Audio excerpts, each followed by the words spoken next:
Hi, I'm Lisa Luckett, And I'm Tracy Hall, and this is Conversations About the Light. and we'd love to have you join us.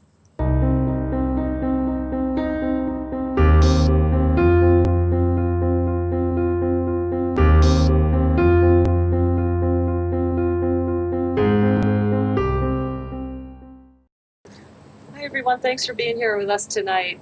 Lisa and I have been having this conversation lately about what's happening in our world, and it's been an ongoing conversation that we thought it'd be really cool to open it up to everybody.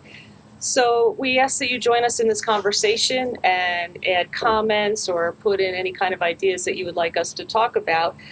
But years ago, Lisa had written a book, The Light in 9/11, and one of the topics of conversation was about finding the light in COVID-19. So my first question, the most basic question that I have and what everybody's probably wondering is, when you say the light, what do you mean by the light?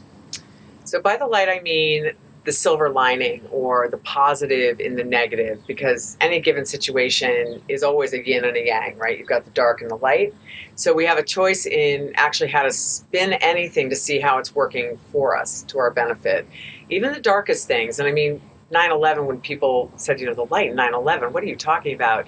But the truth was the kindness of strangers and just this incredible goodness or godness that came forward out of the 9/11 experience showed me that actually that godness, that goodness shows up in all traumatic experiences. So it's really about seeing the light in our struggles.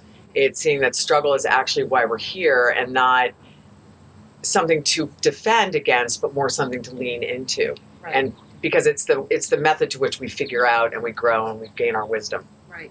Now, are you seeing that the same applies now with what we're going through globally now?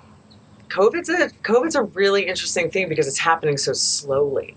Right. It's not this sudden traumatic shock. It's not the death of a loved one. It's not a cancer diagnosis. It's something that's eking around and shifting and morphing, and none of us really know what to do with ourselves. And I think a lot of it comes from the fact that we're not used to being slow. We're not used to slowing down.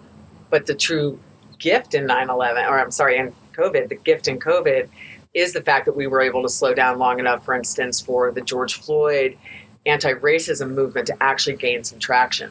So there's great light in COVID so that we can actually start to look at all of these experiences and find what is the light or what is the grace in them.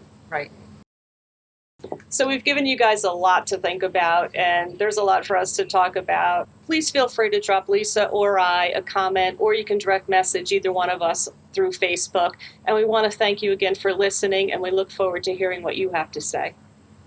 Yeah, thanks so much for coming. We can't wait to see you next time. Great. Thank you.